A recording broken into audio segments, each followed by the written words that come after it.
कक्षा 7वीं के मेरे फ्री फायर लवर्स, आपका यहाँ पे अर्धवार्षिक परीक्षा विषय आपका हिंदी कक्षा 7वीं का देखिए पूरा आपका 24 नवंबर का यहाँ पे क्वेश्चन पेपर आ चुका है। इस क्वेश्चन पेपर को करने के बाद आप पूरे 60 में 60 नंबर लेके आओगे, इसकी गारंटी हमारी है। तो मेरे प्यारे रसगुल्लो, इस पेपर को पूरा घोल कर पी जाना। पेपर की बात करें, देखिए आपको यहाँ पे कोर्स देखने को मिल जाएगा और आपको 2.5 घंटा समय देखने को मिलेगा। सबसे पहले देखिए आपको इसमें देखने को मिलेंगे बहुविकल्पी क्वेश्चन, यानी आपके सही विकल्प वाले, और सभी क्वेश्चन ये आपके 1-1 नंबर के हैं। पहला क्वेश्चन ध्यान से देखना, यहाँ पे आपको दिया गया है बेशुमार शब्द में आपका प्रत्यय कौन सा है, आर है, बे है, मार है या फिर देखिए आपका बेस है। तो देखिए बेशुमार आपका जो है ना, तो आपके किसी शब्द के जो अंत में जुड़ता है उसे तो हम क्या कहते हैं, यहाँ पे प्रत्यय कहते हैं, और जो प्रारंभ में जुड़ता है उसे कहते हैं आपका उपसर्ग। अब देखिए आपको ये आपका सुमार शब्द है, इसमें जुड़ा क्या है, आपका बे जुड़ा हुआ है। बे जुड़ा है, इसका मतलब कि आपका बे क्या हो जाएगा, उपसर्ग हो जाएगा। तो आपको आंसर बी नंबर करना है। इसके बाद देखो यहाँ पे क्वेश्चन आपको दिया गया है, कर्मावती कहाँ की आपकी रानी थी। ठीक है, अब कर्मावती आपकी रानी कहाँ की थी, क्या झांसी की थी, मेवाड़ की थी, इंदौर की थी या फिर आपका ग्वालियर की। तो देखिए आपका जो कर्मावती है ना, ये कहाँ की रानी है, आप जानते हैं मेवाड़ की हैं। ठीक है, तो आपको बी आंसर यहाँ पे करना है। तीसरा क्वेश्चन देखिए, कल सरिता समारोह में गई थी। अब देखिए क्या आपका आत्मसम्मान समारोह में गई थी, या फिर देखिए आपका यहाँ पे सम्मान समारोह में, या फिर देखिए आपको इसमें अभिनंदन समारोह में या फिर अभिवादन समारोह में। तो आप जानते हैं कि सरिता कहाँ गई थी, यहाँ पे अभिवादन समारोह में गई थी। इसके बाद देखो आपका जो नेक्स्ट क्वेश्चन इसमें देखने को मिलेगा, ये आपको देखने को मिलेगा चौथा, अग्रोहा नगरी में बसने पर परिवार को क्या देना पड़ता था। अब इसमें देखिए आपको पूछा गया है यहाँ पे धन, संपत्ति, सी नंबर पत्थर, डी नंबर आपका 1 ईंट और आपका 1 रुपया। तो आपको देखिए यहाँ पे अग्रोहा नगरी में बसने के लिए क्या देना पड़ता था, आपको देना पड़ता था 1 ईंट और आपका 1 रुपया देना पड़ता था। इसके बाद देखो झीलों की नगरी कौन सा शहर है, क्या आपका जबलपुर है, भोपाल है, सागर है या फिर देखिए आपका इंदौर है। तो आप जानते हैं झीलों की आपकी नगरी कहलाती है आपका भोपाल, और भेड़ा घाट आपसे पूछता तो आप जबलपुर करते, है ना। इसी प्रकार राजवाड़ा पूछता तो आप इंदौर कर देते। अब इसके बाद चलते हैं आपका यहाँ पे रिक्त स्थान वाले क्वेश्चन, जो आपके 6 से आपके 10 तक हैं। ये भी आपके सारे क्वेश्चन 1-1 नंबर के हैं। ठीक है, ध्यान से देखना, एक एक क्वेश्चन का आंसर आपको जो है इसमें देखने को मिलेगा। थोड़ा सा जूम कर लेते हैं जिससे आपको क्लियर क्वेश्चन दिखाई दे।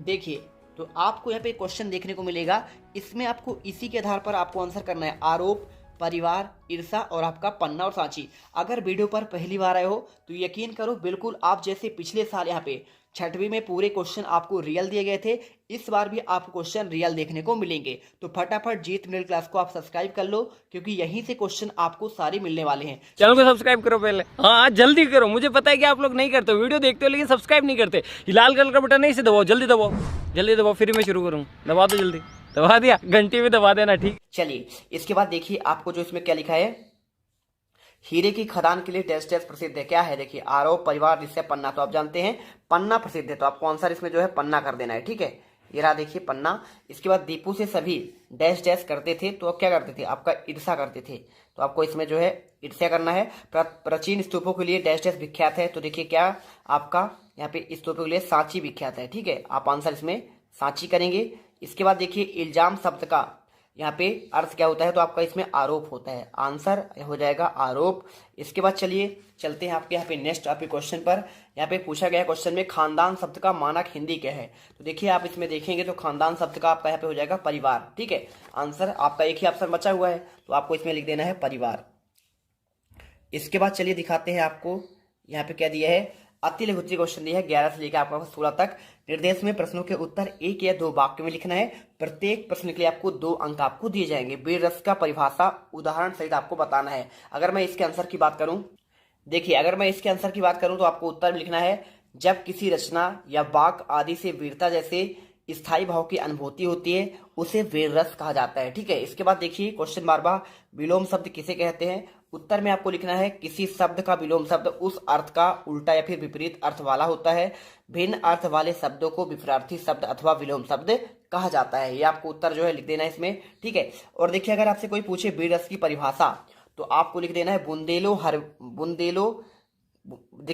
हर बोलो हमने सुनी कहानी थी, खूब लड़ी मर्दानी वह तो झांसी वाली रानी थी। आप इसमें जो है लिख सकते हैं। ठीक है, इसी के साथ देखिए आपको इसमें यहाँ पे यशोदा कृष्ण का किस तरह श्रृंगार कर रही थी आपको बताना है। तो आपको इसमें देखिए उत्तर मिलना है, यशोदा मैया भगवान कृष्ण का सौंदर्य निखारने के लिए उन्हें कमरबंद पहनाया करती थी। हालांकि प्राचीन काल से ही बालक को कमरबंद पहनाने की प्रथा आपका चली आ रही है। ठीक है, इसके बाद देखिए नाक के लिए दी गई 2 उपमाएं आपको लिखनी है और यहाँ पे जीवन की बढ़ाव को देखिए यहाँ पे कैसे आपको जो है दूर किया जाता है। ठीक है, चलिए मैं आपको इनके आंसर भी प्रोवाइड करा देता हूँ।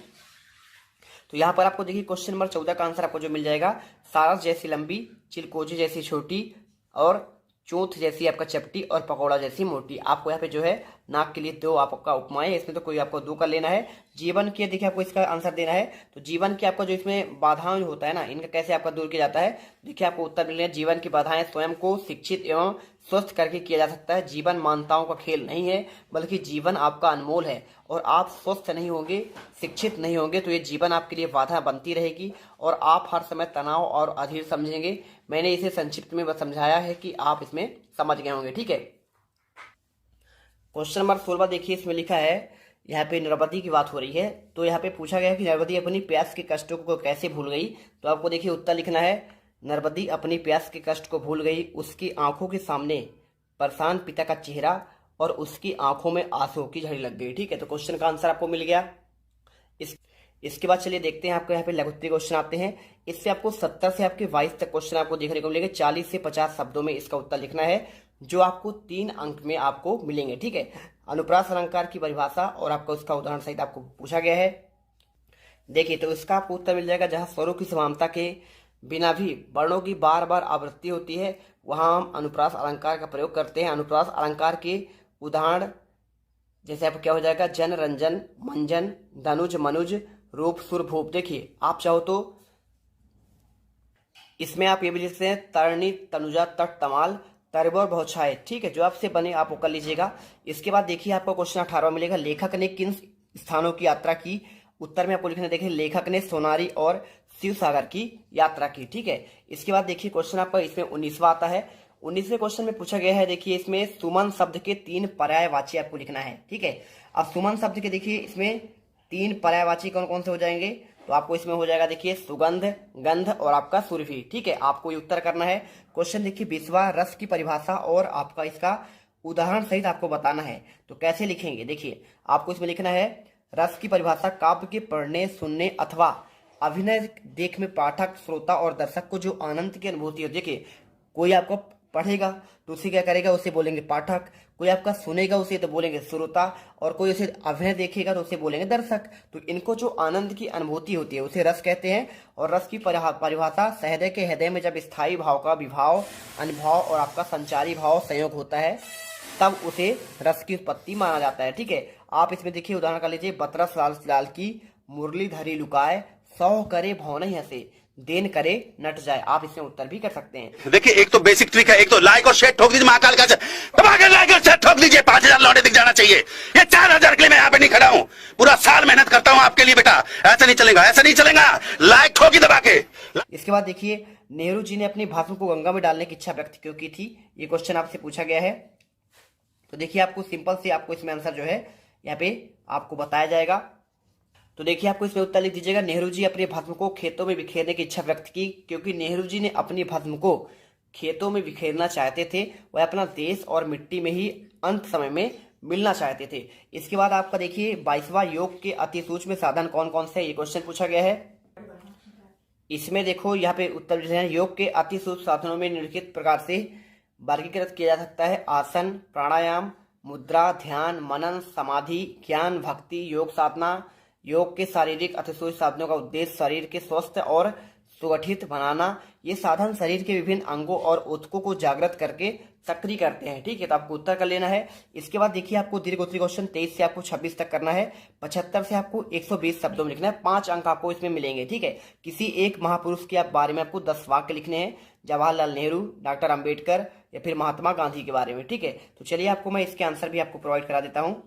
तो यहाँ पे देखिए आपको महात्मा गांधी के बारे में आपको मैं 5 वाक्य लिखाता हूँ।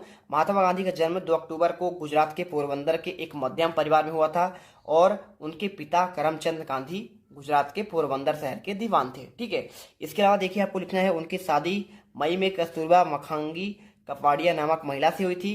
सितंबर 1888 में महात्मा गांधी उच्च अध्ययन के लिए लंदन चले गए थे, यानी बैरिस्टर की पढ़ाई करने के लिए, और तभी इन्हें बैरिस्टर गांधी भी कहते हैं। गांधी जी का रंग भेदभाव के खिलाफ हमेशा यहाँ पे लड़ते रहे, यानी गोरे अंग्रेजों के लिए। ठीक है, चलिए इसके बाद देखिए क्वेश्चन 24वां, मेरी कविता का मुख्य भाव अपने शब्दों में लिखना है। 25वां, कलाम ने अपनी शिक्षा पूरी करने के लिए क्या संघर्ष किया, और अपने प्रधानाध्यापक को 3 दिवस की छुट्टी के लिए आवेदन पत्र लिखना है।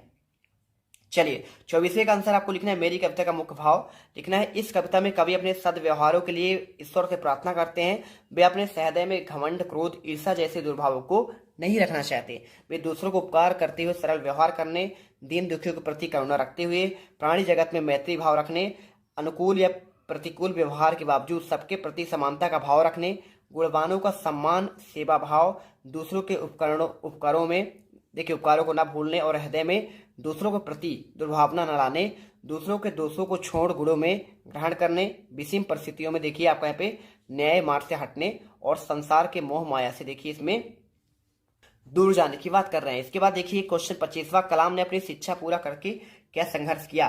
तो आपको देखिए उत्तर में आपको लिखना पड़ेगा, कलाम अपनी शिक्षा पूरी करने के लिए ट्यूशन पढ़ाने लगे, मद्रास चेन्नई में छपने वाले एक समाचार पत्र हिंदू के लिए लेख भी लिखे। इससे उन्हें कुछ पारिश्रमिक प्राप्त भी हो जाता था, और इस तरह अपनी शिक्षा पूरी करने के लिए उन्होंने निरंतर संघर्ष किया। इसके बाद लास्ट क्वेश्चन, 3 दिवस की छुट्टी के लिए आवेदन पत्र कैसे लिखना है। तो देखिए आपको यहाँ पे आंसर आपको इसमें दे देता हूँ। यहाँ पे आपको लिखना है, देखिए सेवा में श्रीमान प्रधानाध्यापक महोदय, शासकीय प्राथमिक विद्यालय। आप अपने स्कूल का नाम जो भी हो आपका लीजिएगा। विषय 3 दिवस की छुट्टी के लिए आवेदन पत्र। मान्यवर सबने निवेदन है कि मुझे गत रात्रि में बुखार आ रहा था, इसलिए मैं शाला में आने में असमर्थ हूँ। अतः श्रीमान जी से प्रार्थना है कि मुझे दिनांक 27 से लेकर 30 तक की 3 दिवस की छुट्टी देने के लिए महान कृपा करें। ठीक है, चलिए तो इसका फटाफट पूरा आप लिख लीजिएगा। पूरा आपको आंसर ऐसा ही करना है। ठीक है, तो इस प्रकार देखिए पूरे आपके 26 के 26 क्वेश्चन के आंसर आपको प्रोवाइड करा दिए गए हैं।